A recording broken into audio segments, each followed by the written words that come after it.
Uma das preocupações das famílias educadoras é o ensino universitário das suas crianças, né? Como é que uma criança educada em casa vai poder ter acesso à universidade? Nesse vídeo, então, nós vamos falar sobre a universidade, o ensino universitário, o que ele tem a ver com a educação escolarizada e com a educação domiciliar e como fazer para que a sua criança educada em casa tenha acesso ao ensino universitário, se ela quiser. Né? Eu sou Marília Zamoner, sou advogada, mãe educadora e você está no Giz de Casa. Dias atrás circulou um vídeo de uma das herdeiras do Império Brasileiro, uma das princesas, uma das descendentes da princesa Isabel, acho que era da princesa Isabel, uma moça. Foi dito que ela tem um ouvido absoluto, e nesse vídeo, então, ela fazia um canto, ela cantava, de forma absolutamente afinada, uma coisa realmente muito bonita. Foi um belo vídeo, uma coisa bonita. Quando a gente vê esse tipo de vídeo, ou como esse aqui, que você está vendo, dá uma olhadinha. Essa é a princesa mais bonita do mundo. Leonor de Bourbon e Ortiz, herdeira do trono espanhol, não é apenas a imagem da realeza. Ela é o símbolo de uma monarquia em reconstrução. Desde seu nascimento, em 2005, a Espanha a enxergou como o futuro. Filha do rei Felipe VI e da rainha Letícia, seu pai quebrou uma tradição centenária ao garantir que ela permaneceria como herdeira, mesmo que um filho homem nascesse depois. Determinada e carismática, Leonor começou cedo sua preparação. Aos 8 anos, já dominava 4 idiomas. Aos 15, representava oficialmente o país em eventos públicos. Aos 18, jurou fidelidade à Constituição diante das cortes e iniciou sua formação militar, passando por todas as forças armadas. Seu treinamento vai muito além das aparências. Ela está sendo moldada para ser comandante em chefe das forças armadas. Leonor representa uma nova geração de líderes, pronta para assumir o trono com inteligência, firmeza e classe. Diz aqui para mim de verdade, quando você vê o comportamento dessas pessoas, você pensa em qual curso superior ela fez? Será que ela frequentou uma universidade? Fala bem sinceramente, você pensa nisso? Vou falar por mim. Eu, quando vejo esse tipo de pessoa, eu imagino imediatamente que essas pessoas estão muito acima do ensino superior universitário. Não é verdade? Não te parece isso? Parece que as habilidades que elas têm, as habilidades sociais, inclusive, que elas têm, o nível de conhecimento que elas têm, que as permite falar com elegância, com propriedade, com conveniência, com todo tipo de pessoa, de todas as nações, de todos os níveis. Deixa muito clara a diferença de educação entre essas pessoas e nós. Já falamos em outros vídeos aqui para que é que nós educamos, qual é o objetivo de se educar. Quando a gente fala de educação universitária, primeiro a gente precisa estabelecer essas diferenças, né? A gente aqui tem falado muito de educação domiciliar, tanto o after schooling quanto o homeschooling, né? Tanto aquele trabalho que a gente faz, apesar dos nossos filhos frequentarem uma escola, quanto a educação que a gente dá em casa, em substituição, então, à educação escolar. E às vezes as pessoas, a gente confunde um pouco, né? O que, afinal de contas, do que é exatamente que estamos falando. Evidentemente, né? Evidentemente, quando a gente fala de educação domiciliar, a gente não está falando de ensino universitário. Não se assemelham. A gente está falando de educação básica. Então, educação domiciliar tem a ver com educação básica. Ensino universitário é, como o nome diz, um ensino superior, né? Depois da educação básica. Estabelecida essa diferença, vamos perceber agora as coisas em comum que existem entre a educação básica e o ensino universitário. A educação escolarizada, ela é institucionalizada, não é mesmo? Ela é institucionalizada. Então, desde a educação básica até o ensino superior, esse modelo está submetido à instituição estatal. São instituições fortes. Milhões de pessoas vivem das instituições educacionais, desse verdadeiro mercado de educação. E este mercado, essa institucionalização da educação, do conhecimento, produziu o monopólio, uma tentativa de monopolizar as fontes de conhecimento e as ferramentas educacionais e a forma de externar esse conhecimento através das profissões. Ou seja, esse mercado institucionalizado ele é tão forte que nos convenceram a todos que para você exercer corretamente uma ocupação, um trabalho que tenha valor, ele só pode ter valor se ele tiver baseado num papel com um carimbo que ateste que você passou por esse sistema. Agora, vamos falar cá entre nós. Na real, na realidade, quantas vezes você já ouviu, e você mesmo possivelmente falou, que você só foi aprender mesmo a sua profissão depois que você se formou?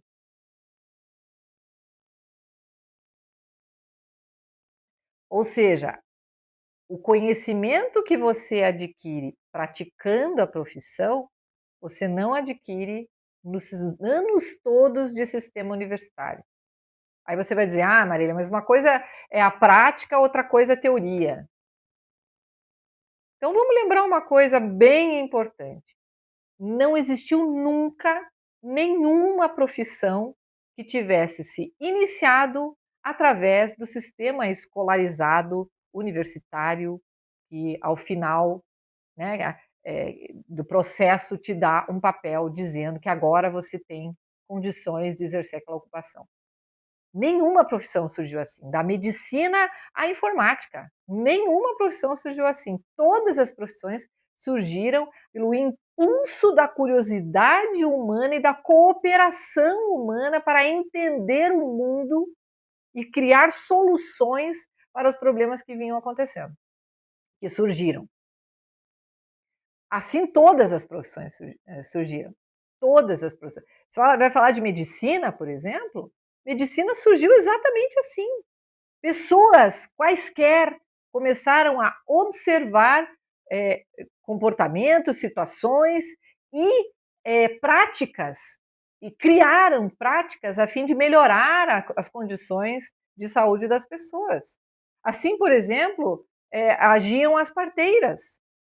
As parteiras eram pessoas extremamente conhecedoras de gravidez e de parto. Elas não tinham diplomas para fazer nascer milhares de crianças. E note que eu não estou defendendo aqui, por favor, não estou defendendo aqui que todo mundo agora tem que ter parto de parteira. Não é esse o ponto. O ponto é qual é a origem do conhecimento específico que nos permite exercer uma ocupação. Qual é a origem? A origem é a espontaneidade, sempre foi assim. Mas essa grande instituição, esse grande mercado institucionalizado da educação, ele toma para si este poder de dizer, não, só quem tem o papel é que pode exercer essa ocupação. Embora a gente tenha aceitado isso de forma inquestionável, não é? A gente aceita isso de forma, não, você é formado ou não é formado, você tem inscrição na OAB ou não tem inscrição na OAB, porque se você não tiver inscrição na OAB, você não pode exercer a advocacia, você não é capaz de dar um parecer jurídico. E está cheio de contador e assessor imobiliário que entende muito mais de certos ramos do direito do que diplomados. Do que advogados diplomados, do que bacharel em direito diplomado, do que advogados que inscritos na OAB. É uma realidade, e assim acontece com todas as outras profissões. Não é? Nós sabemos que existem hoje criadores de cachorro, de algumas raças de cachorro, de cavalo, que entendem muito mais de genética do que muito geneticista encastelado nas suas torres de marfins das universidades. É realidade isso.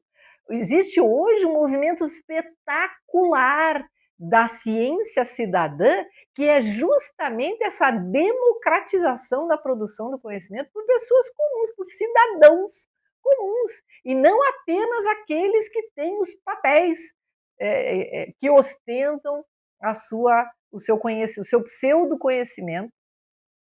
Todos nós sabemos que diploma não significa nada. Diploma universitário não garante nenhum tipo de competência, só garante que ele está autorizado pelas instituições estatais a exercer aquela prática, com competência ou com incompetência. É só isso.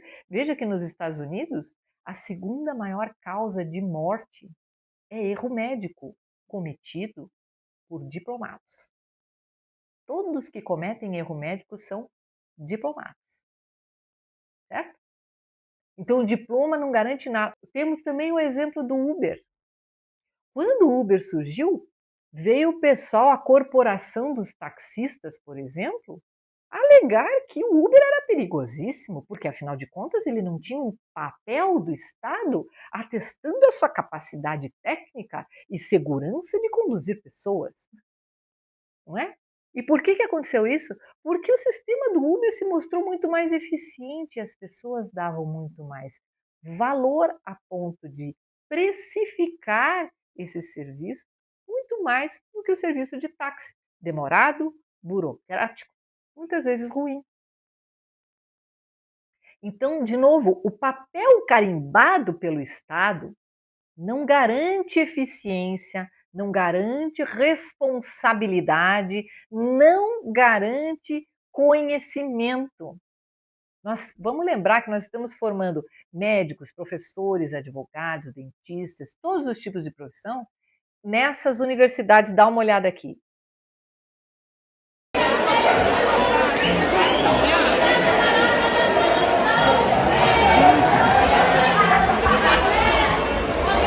Caralho, caralho.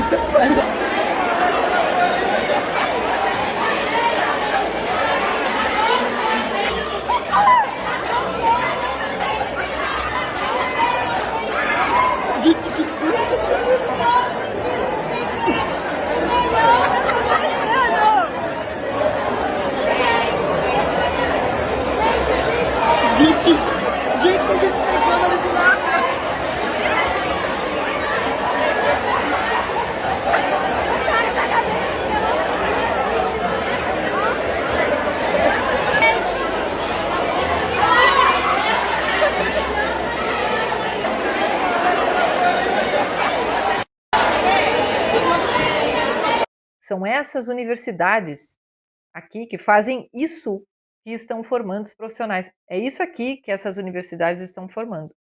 Esses é que vão ser os seus médicos, diplomados. Novidade no ar, hein? 1 em cada 8 brasileiros com diploma universitário é analfabeto funcional. É o que revelou uma nova edição do Indicador de Analfabetismo Funcional, o INAF. Médicos, advogados, psicólogos, professores, todos diplomados. São esses. Hoje, os universitários saem das faculdades militando por causas que não compreendem, escrevendo resistência com C cedilha e achando que saber usar PowerPoint é sinal de erudição. O que eu quero dizer é, esse meu discurso não é contrário ao ensino universitário. Acho que a universidade, o ensino universitário, ele tem muitos méritos. Tem mesmo. Nós procuramos elevar os conhecimentos, saber ou ter acesso, ou conhecer, ou ter uma ideia de qual é o processo científico de produção de conhecimento. E isso tudo é muito válido, sem dúvida alguma. Sem dúvida alguma. Mas o ensino universitário não monopoliza a produção de conhecimento. E está aí a ciência cidadã, que não me deixa mentir. Há quem possa me perguntar, mas você vai preferir ir num médico que nunca foi para a universidade ou num médico que é diplomado e tem lá a sua carteirinha da Associação dos Médicos de Pediatria Americana? Não é? Ao fim e ao cabo, minha gente, se a sua criança tiver um problema muito específico, você vai preferir ir em qualquer profissional que tenha conhecimento profundo sobre aquele problema específico que você tem. Nós temos como sociedade o acordo de que só pode exercer determinadas profissões quem apresenta o diploma, né? Então, nós ficamos limitados na nossa escolha a somente aquelas pessoas que têm diploma. Mas tanto que eu digo é verdade, que mesmo dentre aquelas pessoas que têm diploma, nós também escolhemos, não é mesmo? E não importa se a pessoa tem o diploma A, B ou C, se é formado na universidade C, D ou F, o que importa é saber se ele resolve ou não resolve o meu problema. E assim é com todas as profissões. E não só as profissões do passado, minha gente, mas as profissões do presente também. Um exemplo aí de uns 30 anos é a informática.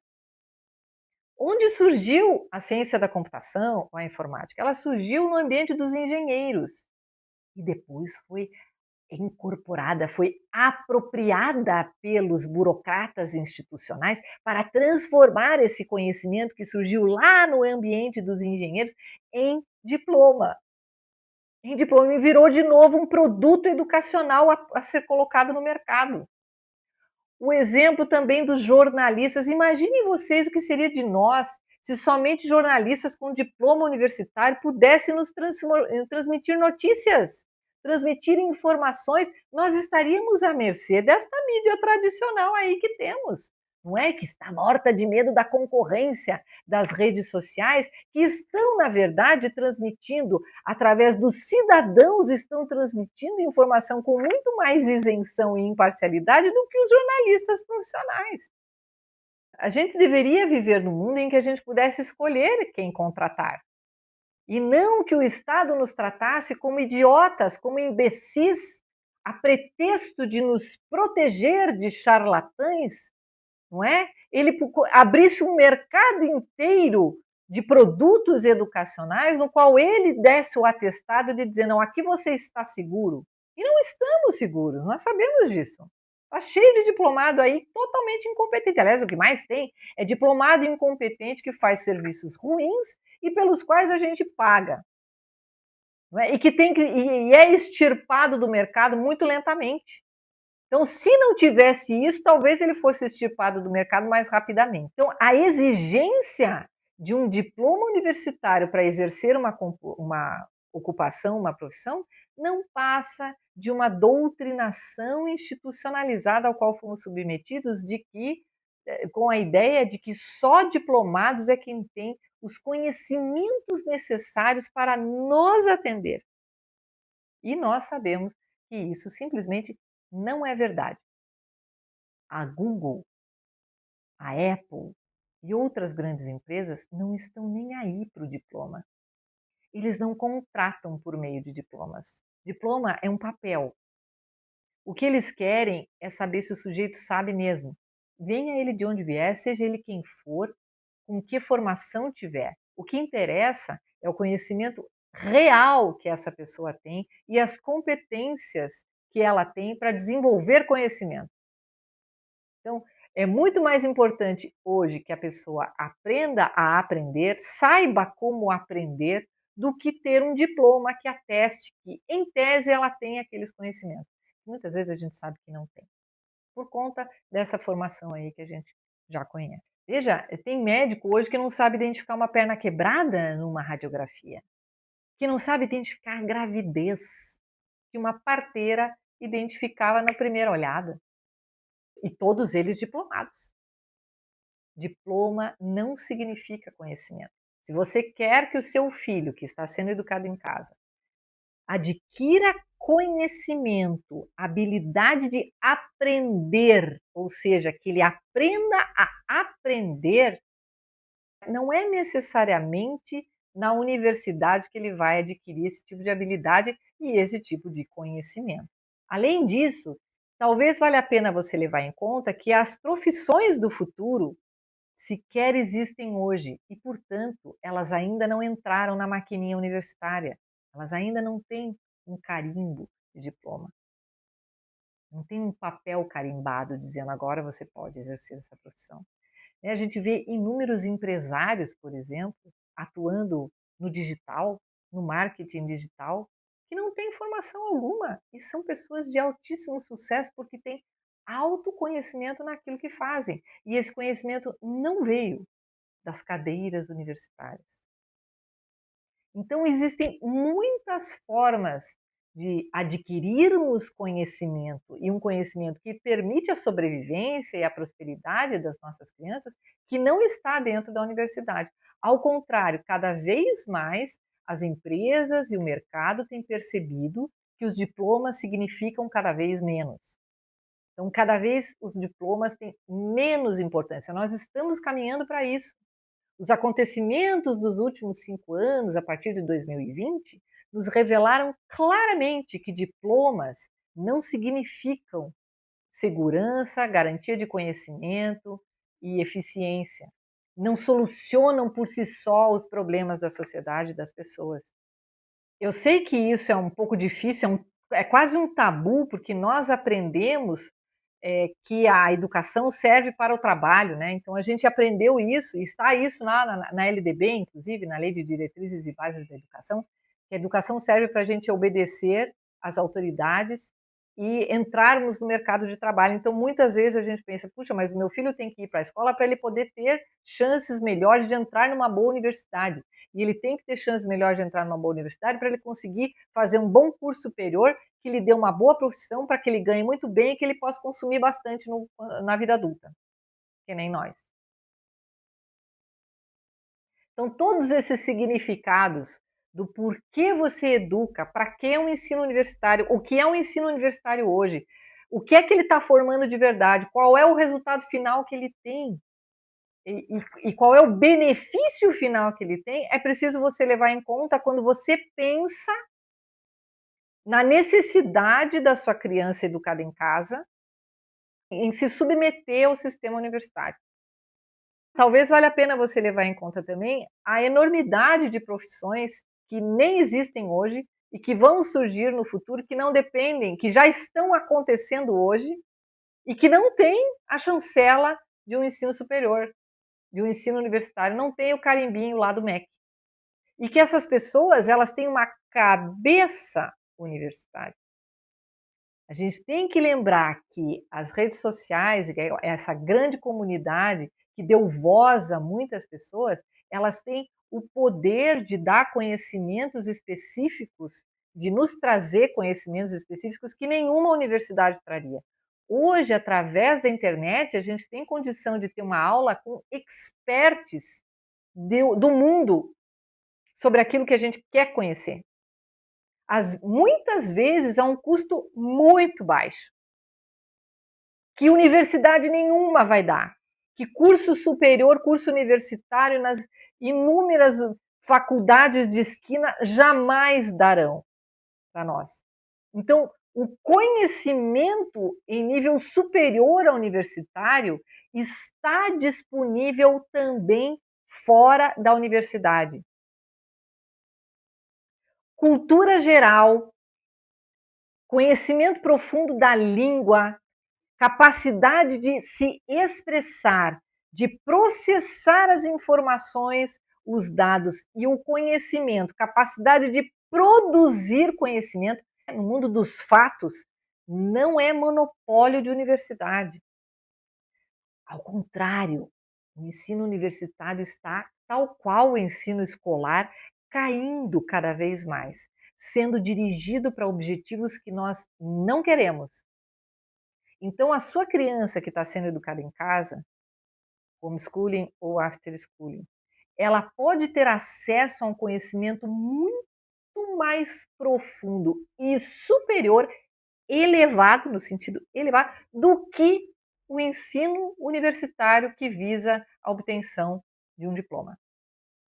É a primeira reflexão que eu sugiro que você faça quando você pensa no que vai dar a educação domiciliar que você está fazendo em casa. Não, ele não vai ter acesso à universidade. Então, essa é a primeira reflexão.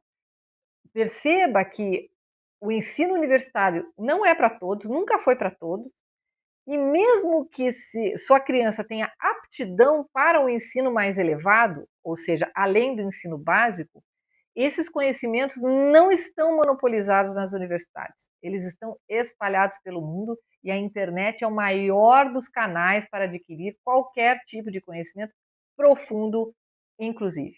É uma verdadeira democratização do conhecimento. E talvez seja por isso que o sistema institucionalizado da educação, esse mercado milionário que visa monopolizar os recursos educacionais, os materiais educacionais, a fim de restringir o acesso a ele, está tão aflito, porque a internet e a educação domiciliar têm provado que as pessoas podem democraticamente ter acesso a essas ferramentas educacionais e materiais educacionais de forma muito mais eficiente do que através do sistema escolarizado no qual, para este fim, estamos incluindo aqui o ensino universitário.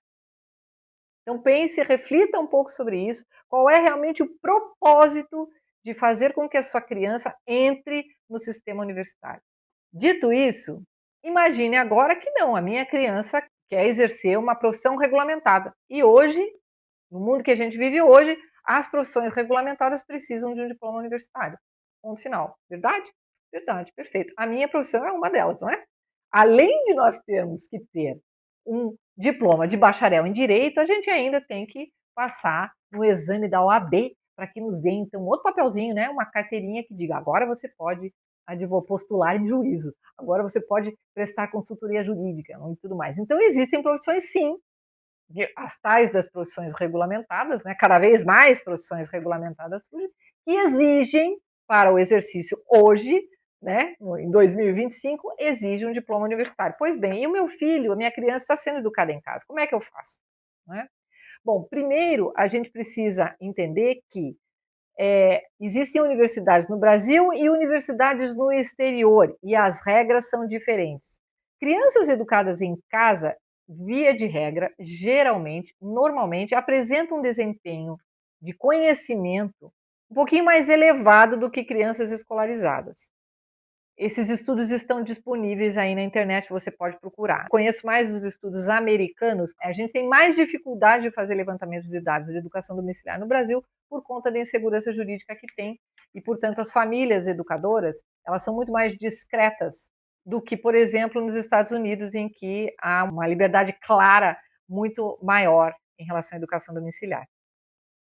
E lá se percebe que as crianças escolarizadas, percentualmente falando, né, estatisticamente falando, estatística sempre tem aqueles problemas, né? A média é um grande problema. Meu pai que dizia, você coloca um pé dentro de uma água fervente e outro pé dentro de uma água gelada, na média você está morno.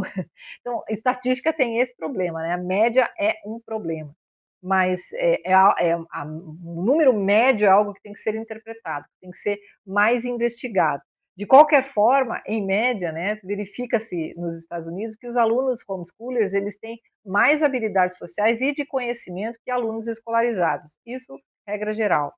Então, os alunos homeschoolers lá, eles têm acesso à universidade tal qual qualquer outra pessoa, não é? As pessoas lá têm acesso à universidade de forma muito mais fácil do que aqui no Brasil, por exemplo. É comum você ver, por exemplo, pessoas que têm os chamados superdotados, né, agora são altas habilidades, eles entrarem, sendo admitidos nas universidades com idade inferior a 18 anos, né, 16 anos muitas vezes. Lá é assim, se a pessoa tem capacidade e aptidão universitária, ela entra, a gente quer os melhores mesmo. Já no Brasil, né, a gente não tem essa...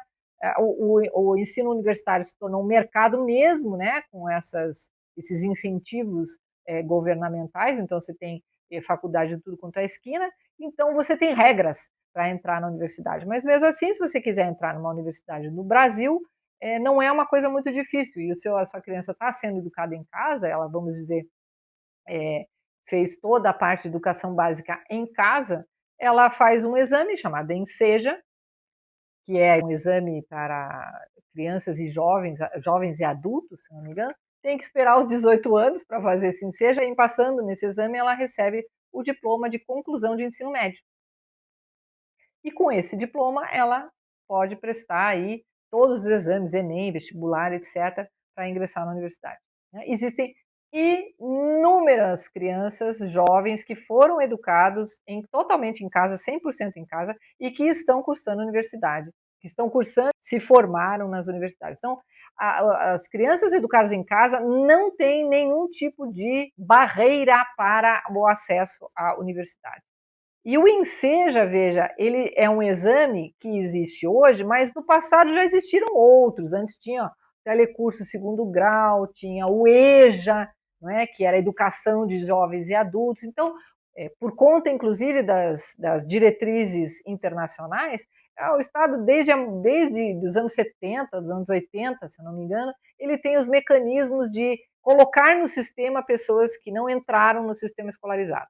Ele sempre dá oportunidades para que as pessoas ingressem no sistema, mesmo que não tenham tido. Então, isso vale tanto para pessoas que nunca foram educadas em casa ou na escola, quanto para crianças que foram educadas fora de um sistema escolarizado, institucionalizado. Bem importante, eu acho, você entender que a educação domiciliar não impede o acesso universitário. Vai da vontade de querer ter um diploma universitário, né? Ou da vontade de exercer uma profissão regulamentada, que hoje ainda é regulamentada, ou da vontade de ter um diploma universitário. O importante a gente fixar bem é que quando a gente fala de educação domiciliar, a gente está muito mais preocupado com o conhecimento, os valores, as virtudes, a formação da personalidade, do que com o papel que é dado para a pessoa como uma medalha após ela ter passado por anos de sistema escolarizado, ainda que seja nas cadeiras universitárias.